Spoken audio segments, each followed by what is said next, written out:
কখন বুঝবেন আল্লাহ আপনাকে ভালোবাসে?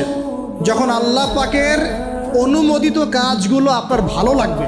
নামাজ পড়তে ভালো লাগছে, রোজা রাখতে ভালো লাগছে, কোরআন তেলাওয়াত করতে ভালো লাগছে, আল্লাহর জিকির করতে ভালো লাগছে, আলেম ওলামার সাথে থাকতে ভালো লাগছে। ঠিক আছে, আল্লাহর হালাল কাজগুলো যখন ভালো লাগবে বেশি বেশি, বুঝবেন আল্লাহ আপনাকে নির্ঘাত মহব্বত করেন।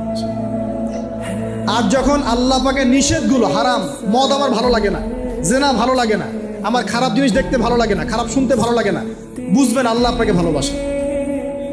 আর যখন দেখবেন খারাপের পিছনে আপনার ঝোঁক বেশি, দুর্নীতি করতে ভালো লাগে, সুদ খাইতে ভালো লাগে, ঘুষ খাইতে ভালো লাগে, কাউকে ঠকাইলে মনে হয় আমি স্মার্ট হয়ে গেলাম, হ্যাঁ, মানুষের টাকা আত্মসাৎ করতে ভালো লাগে, নামাজ না পড়ে ঘুম দিতে ভালো লাগে, ঠিক আছে, রমজান মাসে বিড়ি টানতে ভালো লাগে, ঠিক আছে, মেয়ের সাথে যে টাঙ্কি মারতে ভালো লাগে, তখন বুঝবেন যে আল্লাহ আপনাকে এখনো ভালোবাসেন, বা আপনি আল্লাহর ভালোবাসা পাওয়ার যোগ্যতা হারিয়ে ফেলেছেন।